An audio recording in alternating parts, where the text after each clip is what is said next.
될 수 있다는 점을 알려드립니다. 그 창원지방법원 김인택 부장판사하고 아는 사이 맞죠? 네, 맞습니다. 김인택 부장판사는 창원지법 형사합의 4부의 명태균 게이트 담당 재판장입니다. 증인 올해 2월 28일, 5월 3일 히로시마와 광저우로 김인택 판사하고 여행 다녀오신 거 맞습니까? 의원님, 지금 이 질문은 제가 지금 사실 수사를 받고 갔던 거 맞아요? 아, 여행 다녀온 거? 수사 중이라서 제가 답변하기가 좀 양해 부탁드리겠습니다. 그 올해 2월 7일 화면 좀 올려주세요. 200만 원 상당의 막스마라 코트를 95% 할인된 금액 15만 원에 사는데 당사자가 아니라 증인이 김인택 부장판사 여권 사진으로 대리구매하신 거 맞죠?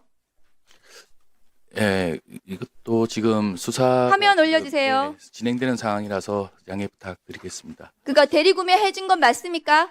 이 수사를 받고 있는 상황입니다. 그래서 네. 근데 그 3주 후에 히로시마로 김인택 부장판사하고 골프 여행 떠나신 것도 맞고요. 네, 수사를 받고 있는 상황입니다, 의원님. 죄송합니다. 본인 2월 12일 날 인천지방법원에서 신라면세점 명품 시계 밀수 사건으로 집행유예 선고 받으시고 그 담당 변호사 조용현 변호사 판사 출신입니다. 서울고법 판사 출신 그 조 변호사와 김인택 판사와 본인 3명이서 히로시마 골프 여행 가신 거 맞죠? 네, 지금도 수사를 하고 있는 상황이라서 제가 좀 죄송합니다. 지금 올 4월에도 아니냐 안 하냐를 물어볼 사실관계를 말씀하시면 되지 수사 중이하고 재판 중에 뭔 상관 있어요? 4월에 톰 브라운 바람막이 자켓을 또 증인이 구입합니다. 이번에는 200만 원짜리를 80% 할인받아가지고 40만 원에 샀고 이때도 김인택 부장판사 여권 사진으로 증인이 법인카드로 결제를 했습니다. 그것도 맞습니까? 네, 수사를 받고 있는 상황. 맞아요, 안 맞아요? 그 일주일 뒤에 또 둘이서 광저우로 골프 여행 가신 거 맞죠? 네, 수사를 지금 진행하고 있는 골프비 누가 계산했습니까? 이것도 법인카드로 결제하셨나요? 절대 안. 본인 수사 받는 것은 대리구매잖아요. 이거는 수사 상황이 아닌데 왜 답변을 못 합니까? 아닙니다. 수사를 받고 있는 상황. 관세법 대리구매로 지금 검찰에서 수사 중인 거 맞죠? 네, 맞습니다. 네, 이거 대리구매한 걸로 지금 검찰 수사 중이잖아요. 그러면 이 골프비 누가 냈습니까? 법인카드로 결제한 거 맞아요? 그 부분도 왜 신라면세점이 그 판사 골프 접대합니까? 그 면세점하고는 전혀 관계가 없는. 그럼 본인 카드로 결제했어요? 그것도 지금 회사랑은 전혀 관계 없는 거고요. 지금 본인이 왜 김인택 부장판사한테 이렇게 계속 대리구매해주고 접대해주고 왜 그러시는 거예요? 무슨 관계입니까? 이거 두 사람 알고 지내지 10년 넘었는데 이거 한 번만 그러신 거 아니죠? 대리구매 몇 번이나 해줬습니까? 지금 수사가 그 부분에 대해서도 지금 이루어지는 걸로 알고 있습니다. 이 당시에 관세청은 신고 됐는데도 당사자들 서면 조사조차 특히 판사에 대해서는 조사조차 없었고 증인만 지금 대리구매로 중앙지검에 송치되어 있는데 본인하고 김인택 부장판사하고 공범으로 보여지거든요. 맞습니까? 네, 그 부분도 지금 중앙에서 지금 수사 중인 걸로 알고 있습니다. 본인 증언할 것도 없는데 왜 나왔어요 그러면? 저는 들어가십시오. 최진수 윤리감사관님 나오십시오. 그 김인택 부장판사 명품 수수, 골프 접대 의혹, 이 지금 증인 답변을 보시면 사실로 확인이 되는데요. 올해 2월에 지금 이게 문제가 됐고, 그런데 윤리감사관실에서 뭐 하고 계신가요? 왜 이거 결과 빨리 안 내놓으십니까? 저희들은 9월 무렵에 인지하게 됐습니다. 이 사실을. 그러니까 9월 달에서야 이걸 알게 되셨단 말입니까? 2월 달에 지금 이게 문제가 됐는데 벌써? 예, 예. 확인됐는데 2월 달에 윤리감사관실은 도대체 뭐 하고 계시는 데인지는 모르겠습니다. 이게 지금 부장판사 여권 사진으로 명품들을 대리 구매를 한 거거든요. 그 관세법상 대리 구매가 공범 관계로 보여지고 그러면 윤리감사관실에서는 빨리 이걸 조사해가지고 검찰에 수사 의뢰하셔야 되거든요. 이 부장판사에 대해서 징계하시고 어떻습니까? 예, 저희들은 그 검찰 수사 중인 단계에서 인지를 지금 하게 된 것이라서 그 검찰 수사 결과에 따라서 저희들은 뭐 최대한 엄중하게 처리하도록 하겠습니다. 대법원 윤리감사관실은 지기현 판사도 그렇고 김인택 판사도 그렇고 검찰 수사 결과를 그냥 계속 변함일 때 감떨어지기만 기다려 계시는 건가요? 국가공무원법 83조에 보면 수사 중인 사건에 대해서는 그 징계 절차를 정지할 수 있도록 하는 명문의 규정도 두고 있습니다. 명백하면은 징계할 수 있도록도 되어 있습니다. 그 규정에. 예. 대법원 윤리감사관실에서 똑바로 이렇게 안 하시니까 제 식구 감싸기 판사들의 이런 일탈행위가 진행되는 거 아닙니까? 똑바로 했으면 좋겠습니다. 이상입니다. 네, 수고하셨습니다. 다음은 김기표 의원님 질의해 주십시오. 네, 경기도 부천시의 김기표입니다. 이원범 대전고등법원장님, 예. 수고 많으십니다. JMS 사건이 지금 대전고등법원에 있어요. 네. 그 성폭행 사건인데 피해자가 2021년 9월에 마지막 성폭행 현장을 직접 녹음해서 수사관에 제출했고, 1심 재판에서는 정명석 스스로가 본인의 목소리가 맞다고 인정을 했던 사건입니다. 그게 실제 1심 재판의 핵심 증거로 채택이 됐고요. 요 내용 혹시 파악하고 오셨나요? 사법행정의 범위 내에서 파악하고 오셨나요? 네네. 일부 파악했습니다. 좋습니다. 1심 재판부는 피해자 보호를 위해서 녹음 파일의 등사를 불허했어요. 녹음 파일 등사해달라고 하니까. 그래서 법정 내 열람은 또 해야 되니까 법정 내 열람만 최소한도로 했고, 그래서 2차 피해 방지에 최선을 다한 모습을 보였다고 저는 생각합니다. 그런데 항소심 형사 3부였네요. 고등법원에서 정명석의 변호인이 동일한 등사가를 재요청하니까 그때 재판장이 등사를 허용한다고 해서 피해자나 증인 등의 사건 관계인이 생명 등 신체 현재의 상황을 우려가 있다고 보기 어렵다 하면서 등사를 허가를 했습니다. 그래서 바로 검찰도 검찰도 아니 이거 2차 피해 발생 가능성이 있습니다. 실제로 정명석 재판에서 제출했던 의견서가 다른 공범 사건에 서로 이렇게 전달되고 이런 과정이 이미 있었고, 그러니까 이게 만약에 등사가 되면 큰일 납니다라고 2차 가해 발생 가능성을 얘기하면서 절대 반대 의견을 제기했고요. 그랬더니 그 다음날 재판부가 상대방 방어권을 위해 열람 등사를 허용한다. 재판부에서 협의에 결정한 사안이 따르라고 해서 등사를 강행합니다. 그래서 그게 4월 16일인데요. 4월 19일 날 피해자가 홍콩에서 여기 형사산부로 직접 전화를 해요. 내가 고소 취소할 테니까 차라리 등사를 좀 허가해 주지 말라. 목소리 좀 틀어볼까요? 편지 받을 때까지는 절대 복사 허락해 주지 마세요. 제가 직접 전화 안 하면 제 말을 안 들을 것 같아서요. 제가 얼마나 더 기다려야 되고 얼마나 더 참아야 되는 거예요, 혹시?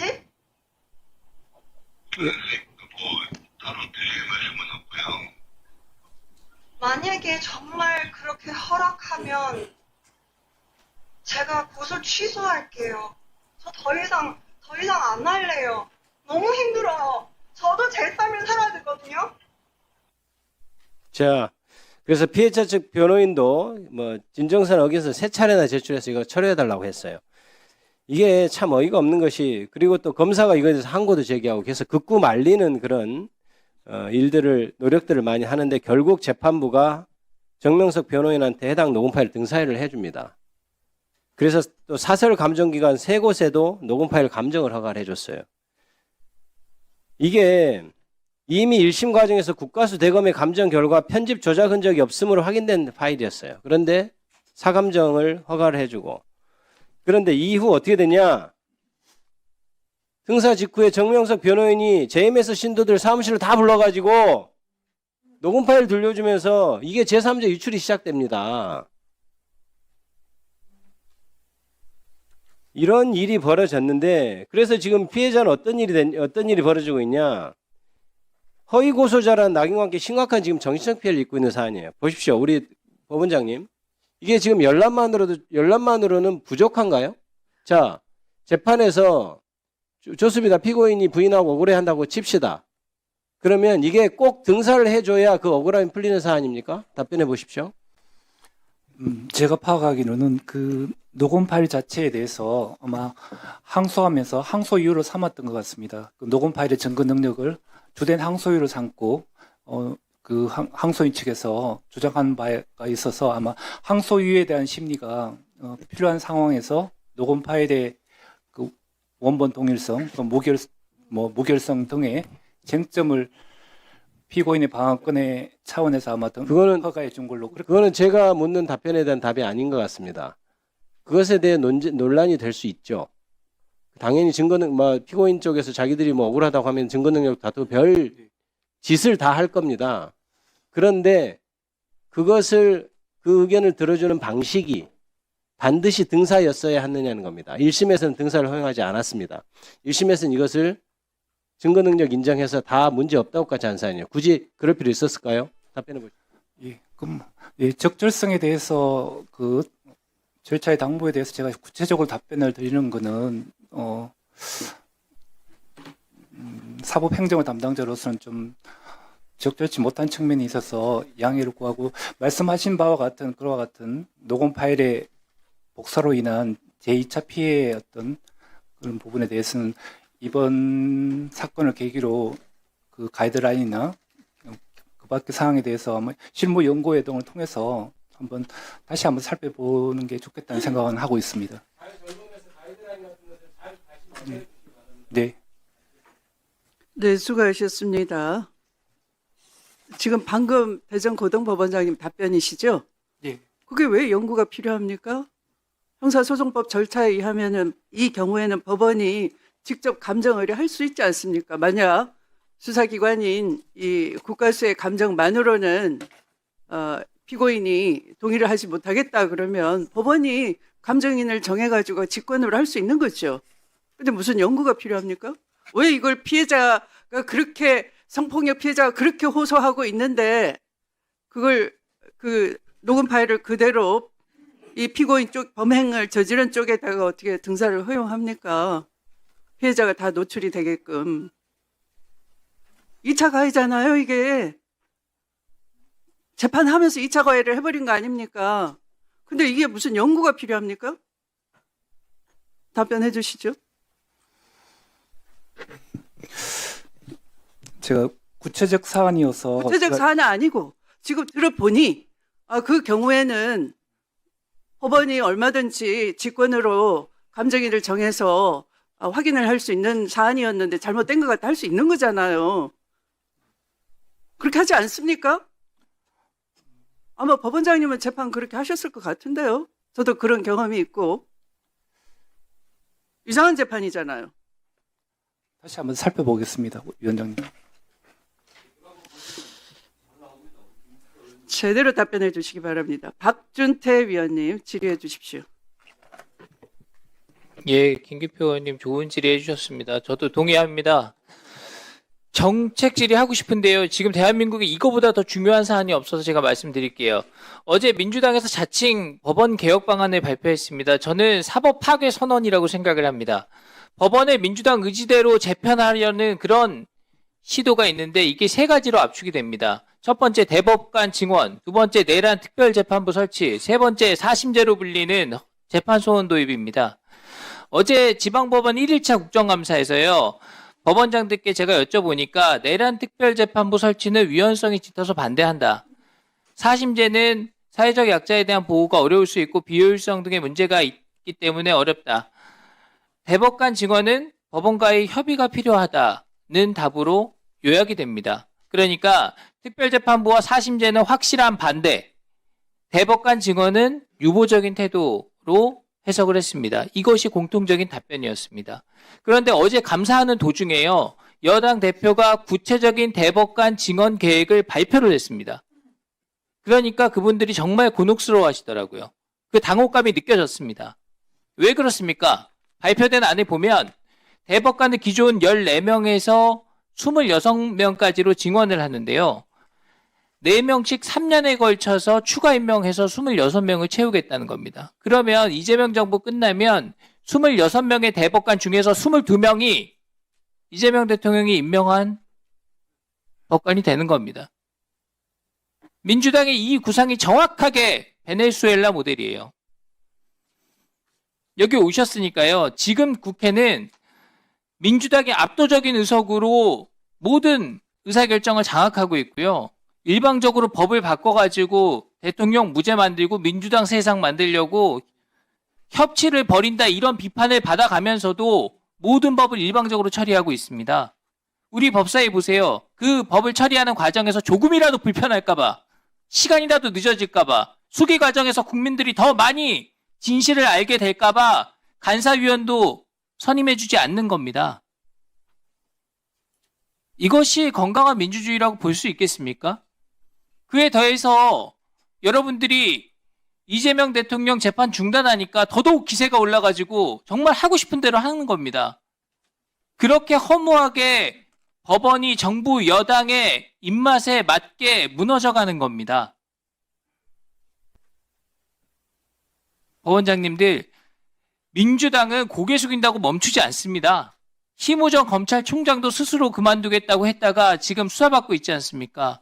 오동훈 공수처장이요, 민주당의 뜻에 맞춰서 열심히 했다 이런 평가를 받았음에도 불구하고 더 이상 필요 없다는 거예요. 수사받고 있습니다. 더 센 처장을 임명하고 싶어서 그렇겠죠. 이 폭주를 멈춰 세우기 위해서는 사법부가 중심을 잡아야 된다는 점을 간곡하게 호소드립니다. 의견을 여쭤보겠습니다. 대전고등법원장님께 여쭤보겠습니다. 내란 특별재판부 설치에 대해서 입장 간략하게 말씀해 주시고 찬성하시는지 반대하시는지 입장 주십시오. 제가 법안의 정확한 내용을 아직 파악은 못해서 어느 한쪽의 입장을 표명하기는 어렵습니다만은 재판부가 사전에 특정되거나 좀 범위가 어느 정도 한정되는 형태의 그런 형태의 재판부를 구성한다면 재판부 구성에 대한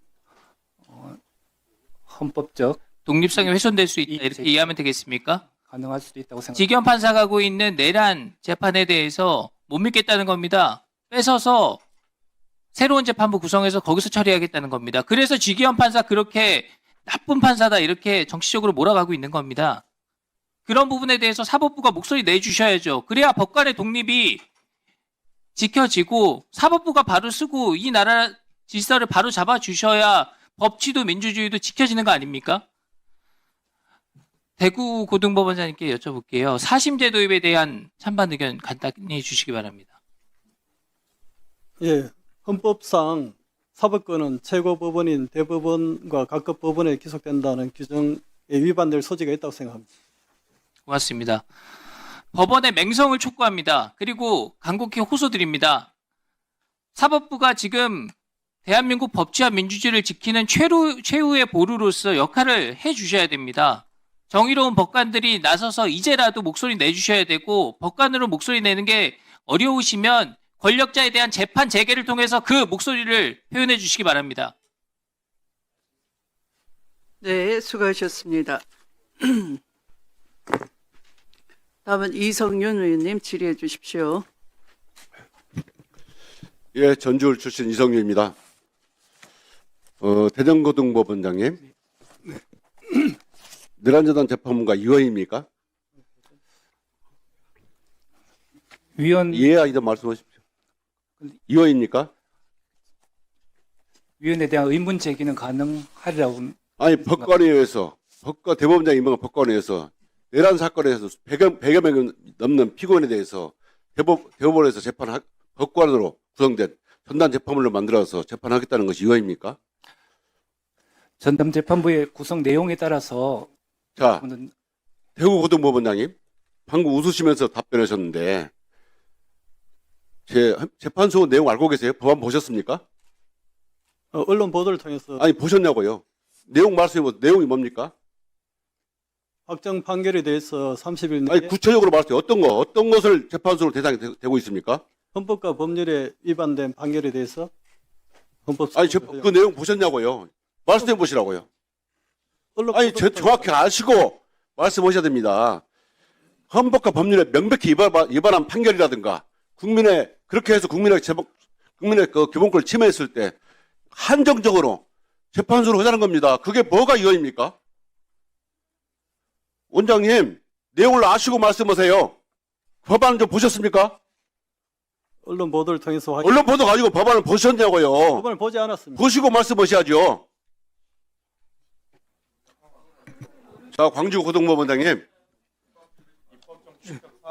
그 법관 징계법상 법관은 징계사유가 뭡니까?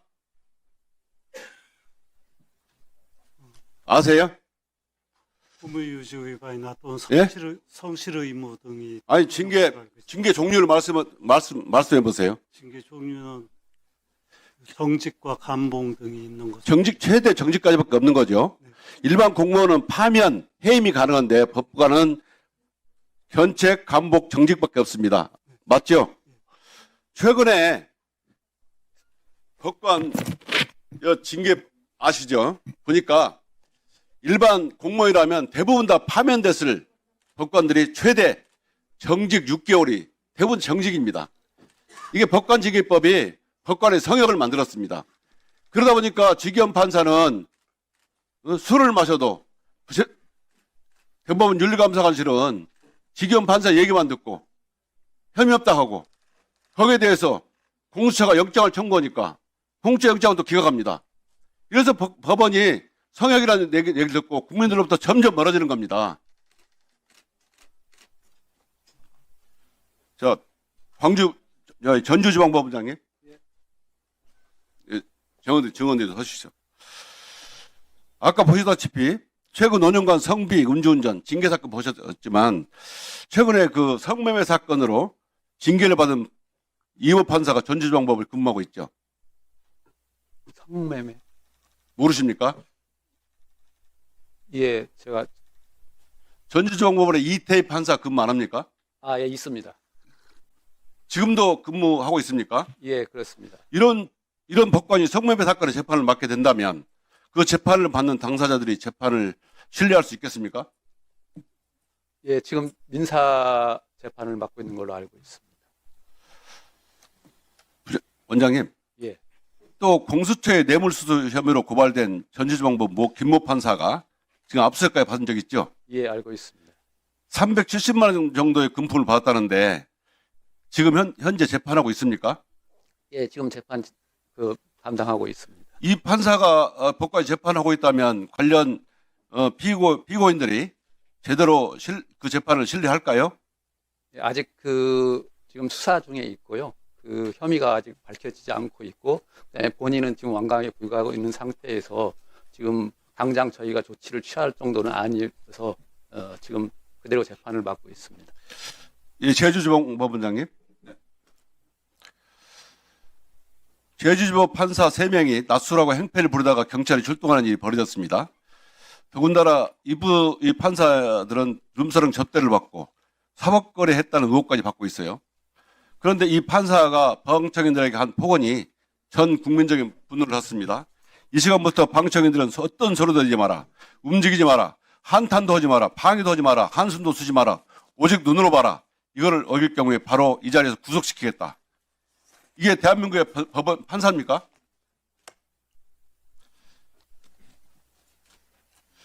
이러니까 법원이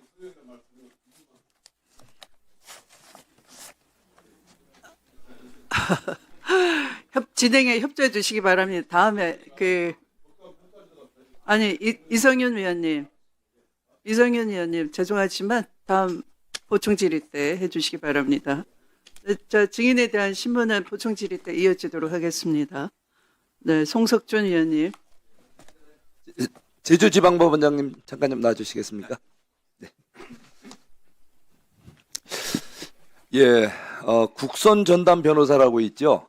예. 예, 헌법 제12조 제4항에 의해서 형사 피고인이 스스로 변호인을 구할 수 없을 때는 법률이 정하는 바에 의하여 국가가 변호인을 붙인다. 예, 우리 사회에는 변호사를 선임할 정도의 그런 경제력도 없고 여러 가지 능력 없는 약자들이 많습니다. 이런 분들이 억울한 일을 당할 때 또 재판을 받아야 될 그런 불가피한 상황이 생겼을 때 이런 분들의 조력을 위해서 우리가 국선 전담 변호사를 두는데 국선 변호인이 있고 국선 전담 변호사가 따로 있죠. 네. 그런데 전국에 보니까 국선전담 변호사가 굉장히 중요한 역할을 하는데 이 전업을 하는 분이고 이분들은 고정급을 받죠. 예, 그렇습니다. 예, 그런데 이분들 지원율을 보니까 전국에 우리 지역별로 국선전담 변호사 지원율을 보니까 제주도가 꼴찌예요. 예, 예를 들면 부산은 4.7대 1의 경쟁률을 보이는데 제주도는 1대 1로 거의 꼴찌 수준인데 왜 이런 현상이 벌어진 겁니까? 예, 제주도가 이제 워낙 격오지다 보니까 예. 기존에 이제 그러한 급여 체계라든가 이런 부분에 있어서는 좀 메리트가 많이 떨어지는 것은 사실인 것 같습니다. 예, 그렇다고 이렇게 방치하면 안 되잖아요. 예, 예, 어쩌면은 약자를 위한 이런 국선전담 변호사들이 자부심을 갖고 제대로 일했을 때 우리 사회의 법의 사각지대에서 약자의 위치에 있는 분들이 이렇게 떳떳하게 당당하게 재판을 받아서 억울한 일이 없도록 해야 되는데 이런 문제를 그냥 방치하면 안 되잖아요. 그래서 어떤 노력을 하고 계신가요? 그렇죠. 이제 격오지수당이라든가 또 저희 제주지방법원 같은 경우에는 이제 좀 관사를 확충해서 한번 제공하는 것은 어떤가 이런 생각도 예, 단순히 그런 차원이 아니고요. 있습니다. 정식으로 우리 여기 계시는 우리 그 고등법원장님들 같이 좀 우리 법관회의라든가 대법원과 협의하셔서 국선 전담 변호사들의 처우 개선을 좀 획기적으로 해서 실질적으로 우리 약자들이 법의 사각지대에 놓여서 불이익을 안 받도록 좀 노력해 주시기 바랍니다. 네, 그 부분 예. 무겁게 검토하도록 하겠습니다. 예, 고맙습니다. 다음에 대전지방법원장님 좀 나와주시겠습니까? 예, 우리 대전 우리 지법 관련해서 홍성 지원에서 이런 AI를 활용해서 가짜 판례를 인용하다 적발되는 변호사가 그를 이용했죠. 그런 사건이 있었죠. 제가 구체적으로 파악은 못하고 있습니다. 못했습니까? 그런 사례가 빈번하다고. 예, 이게 지금 홍성 소재 형사재판부에서 저 홍성지법에서 있었던 일인데요. 이거 말고도 또 다른 지역 경찰이 아동학대 고소 사건에서 AI가 만든 가짜 판례로 이렇게 불송치 결정서를 만들었단 말이에요. 이게 이제 굉장히 심각합니다. 여기 이제 많은 우리 법원에 고위 관계자들 오셨지만 우리 사회가 이제 점점 이런 AI라든가 뭐 다양한 이런 기술이 발달하면서 딥페이크서부터 이렇게 증거를 갖다가 조작하고 만들고 이래서 실제 어쩌면은 이런 조작을 잘하는 사람은 이익을 취하고 또 조작을 당한 사람들은 굉장히 억울하게 이렇게 당하는 일이 생길 수가 있는데 지금 이게 심각한 문제 아니겠습니까? 네. 예, 그래서 어떻게 이 부분에 대해서는 우리 대책 법원 자체 내에 어떤 대책을 갖고 계신가요? 그런 부분의 위험성에 대해서 인식을 하고 있고요. 그 부분에 대해서 법원 전체적으로 가이드라인이라든지 대처 방안에 대해서 논의하고 검토해야 된다고 생각하고 있습니다. 예.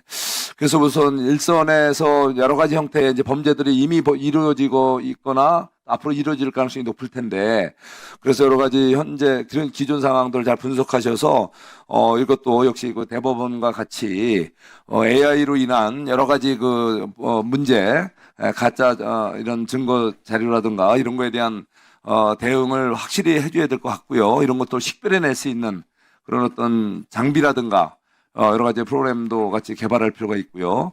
그리고 또 이런 거에 대한 또 우리 법관들의 그런 AI 범죄에 관련된 소양도 좀 기를 필요가 있을 것 같고요. 네. 예, 법원 차원에서 그런 노력을 좀 해주시기 바랍니다. 네.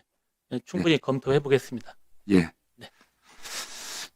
예. 그리고 대전 고등법원장님. 네. 예, 지금 사법개혁이 발표가 됐어요. 어제 여당에 의해서. 예, 뭐 대법관 숫자를 늘리는 거를 비롯해서 무슨 뭐 사심제를 도입하겠다고 하는데 이거에 대해서 의견 좀 한번 말씀해 주세요.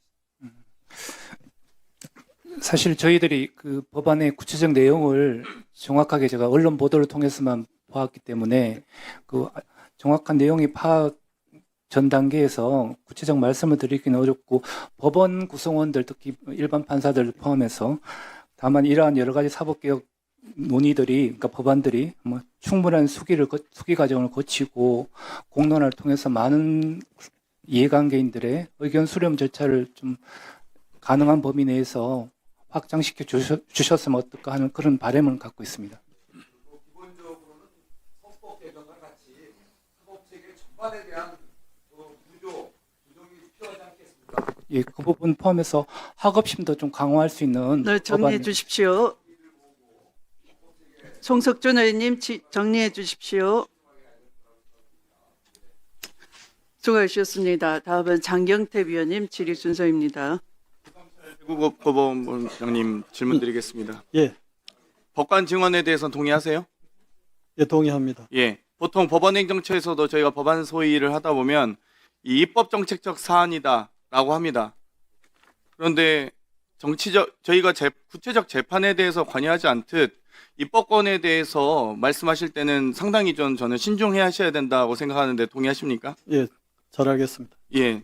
아니, 예를 들면 법관 증언에 대해서 정말 여러 가지 이 법원 내에 인력난이 있기 때문에 더 필요합니다 할 수 있습니다. 그래서 작년에 저희가 법원조직법 개정해서 300명 증언한 거 아니겠습니까? 마찬가지로 저희가 지금 5만 4천 건이 넘어가고 있기 때문에 3심이 대법관에 대한 증언 논의가 있고 뭐 민사전원합의체, 형사전원합의체 등에 대한 논의가 있는 겁니다. 거기에서는 입법부회가 논의하고 또 국민적 공감대를 얻어야겠죠.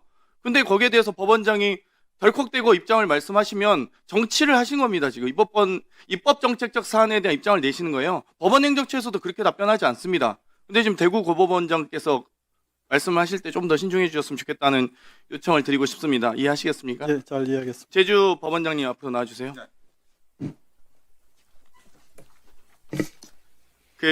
오창훈 부장판사 저희가 위원장께서도 증인 신청을 하셨는데요. 이 세 분이 상당히 여러 가지 사건이 있습니다. 알고 계시죠? 여경훈 판사 등과 오창훈 판사 또 강난주 판사 등이 근무 중에 음주 사건으로 문제가 된 적이 있습니다. 거기에 대해서 어떤 조치하셨습니까? 네. 그 부분에 대해서는 주의 촉구 의견으로 엄히 훈계하였습니다. 주의는 법원 징계법상 징계에 해당합니까? 그것은 아니죠. 네. 근데 보통 이 공무원들 보통 이 근무 시간에 술 마시고 청주지법원장님한테 한번 물어볼까요? 징역 6월 나왔어요. 22년 5월 14일에. 징역 6월에 집행유예 2년 나왔는데 주의 주셨다고요? 그럼 징계가 아니네요? 징계를 받은 게 아니네요? 그분들은? 근무 시간에 술 마셔도 되겠네요. 주의 줄 거면. 누범이 좀 달라지겠지만. 어떻게 생각하세요? 네, 법원 조직법상의 그 법원장의 지휘 감독권을 발동하여서 주의 촉구. 법관징계법을 그럼 강화시켜 드릴까요? 법에 근거해서 징계해 주셔야 되니까. 입법정책적 사안입니다, 이게. 헌법과 법률에 근거해서 물론 만약에 저희가 법률이 과하다라고 판단되면은 위헌 걸리겠죠. 위헌이 인용되겠죠. 근데 거기에 대해서 만약 그게 너무 약해서 도저히 법적 근거가 없어서 징계를 못 주시겠다 법원장께서 하시면 강화를 해드려야죠. 안 그렇습니까? 네. 소속 법관의 일로 심려를 끼쳐드려서 대단히 오창훈 부장판사가 이 합의부 재판 과정에서 피고인과 피고인 가족, 변호인 모든 사람들을 향해서 방금 우리 존경하는 이성윤 의원께서 질의하셨지만 어떤 소리도 내지 마라, 탄식도 하지 마라, 한숨도 쉬지 말고 오직 눈으로만 보라. 이는 요청이 아니라 명령이다. 이를 어길 경우 구속하겠다라고 협박을 했습니다. 이거 협박입니다. 법관입니까? 깡패입니까 이게? 이런 말씀을 하시면 안 되죠. 말씀이라고 하면 안 되고 말을 하면 안 되죠. 이런 날. 그렇지 않습니까? 네, 법정 언행에 있어서 좀 부적절한 이렇게 측면이 권위적인 있는 것 같습니다. 그리고 이 트랙터 교통사고 처리 특례법 위반으로 기소된 사건이 있어요. 1심에서는 무죄 선고가 났는데 2심에서 오창훈 이 판사가 여러 가지 증거인멸 및 도주 우려가 있다고 해서 법정 구속을 합니다. 그리고 나서 이 피고인의 진술이 완전히 바뀌어서 유죄 선고된 사건 아시죠? 대법원에서 파기환송됐죠. 네. 이 사건에 대해서도 법관의 이 재판권 남용 아닙니까? 어떻게 생각하세요? 남용이 아닐까요? 네, 이제 재판 진행에 있어서 그런 부분을 대법원에서도 지적을 해서 파기환송됐죠? 네, 파기환송돼서 지금 파기환송심이 지금 진행. 지난 6월에 변호사 3명에게 오창훈 부장판사 회식비 스폰 요구한 의혹 아시죠? 예. 여기에 대해서 어떻게 조사하신 적 있어요? 네, 그 부분에 대해서는 그것이 이제 작년도 6월달에 이제 공동학술대회가 끝나고 이 오창훈 부장판사가 회식비 스폰을 요구했는데 올해 본인이 스스로 9월 30일에 뇌물수수한 제주도청 공무원에게는 뇌물 액수가 적지 않고 죄질이 좋지 않다라는 이유로 그 집행유예 원심 파기하고 징역 1년 선고했어요. 본인은 이 회식비 스폰 요구하면서 최진수 감사관님 잠깐 나와주세요. 하면서 계속 계시고요. 원장님께는 이렇게 하면 되겠습니까? 본인은 스폰서 요구하면서 그 당시에 이제 공개된 장소에서 그러한 발언 내용이었고 또 이제 대화 당사자들의 의사라든가 실제 그 알겠습니다. 회식 비용 모두 예, 들어가죠. 검사관님. 이 부장판사가 변호사 3명에게 회식비 후원 요구한 거 이거 윤리감사관실의 자료가 나왔는데 조사 결과 보셨어요? 예, 맞습니다. 어떻게 나왔습니까? 그 비위 그 징계 사유에는 해당되지 않는 걸로. 장경태 위원님, 이따가 좀 하겠습니다. 이거를 제주 변호사들과 얘기 나누던 것 중에 나온 농담으로 판단했다는 겁니다. 검사관실이. 예. 회식비 스폰 요구한 게 농담입니까? 그 이제 방금 법원장님께서도 잠시 말씀을 제가 답변은 하십시오. 말씀하셨지만 그 장소가 그 호프집에서 여러 테이블이 따닥따닥 붙어 있는 그 2차 회식 장소였습니다. 그리고 발언 상대방은 그 제주지방법원 그 협회장인 변호사였습니다. 그래서 저희들이 진술 청취를 해보니까 오 부장하고 그 대화 상대방인 제주 그 변협 회장이 저희들한테 하는 이야기도 둘이서 그냥 이제 농담하는 그런 분위기였다. 둘이서 개별적으로 만나서 어떤 일어나는 게 아니고 그 판사, 그다음에 변호사, 교수 이렇게 합동 학술 회의를 마치고 2차 회식을 그 호프집에서 하는 가운데 그 오픈된 장소에서 이제 두 사람이 이야기를 한 건데 자기도 농담으로 그 받아들였다. 그리고 실제 그 회식에 있어서도 그 오 부장이 모든 그 회식 비용을 지출했다고 그렇게 지금 드러나고 있습니다. 그래서 저희들은 그 두 사람 사이에 그 이제 비진이 그 농담으로 그렇게 판단을 했습니다. ABC가 있습니다. 그중에 B가 거절했죠. 거기 이제 제보자에게 그 사실 확인서를 써준 그 장모 변호사가 계신데 그분도 이제 저희들 그 진술 청지에서는 농반 진담반 뭐 이렇게 표현을 하셨습니다.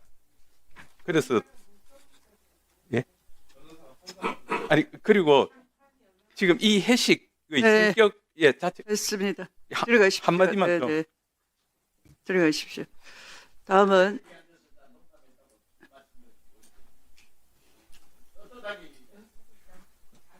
신동욱 위원님 질의해 주십시오. 제주지원장님 먼저 좀 나와주시죠. 네. 저 화면도 하나 좀 띄워주시고요. 그 본 발언 전에 제가 좀 의사진행 발언을 안 주시니까 지금 참고인 정인 그 발언 때가 저희 쪽에서는 전혀 보이지 않습니다. 잠깐만 좀 멈춰보세요. 전혀 보이지 않습니다. 그래서 제가 저쪽으로 네, 반대편으로 가셔도 되겠습니다. 네. 좋을 것 같습니다. 그래서 아예 두 군데 만들어서 저희가 신청하면 저쪽에서 발언을 하시고 이쪽에서 이렇게 하시면 네, 그거 좋습니다. 좋은 제안입니다. 네. 그렇게 좀 부탁을 드리겠습니다. 자, 그러면 제가 이렇게 늘 하시죠. 거기 생산적입니다. 무선 마이크를 제공해 드리겠습니다.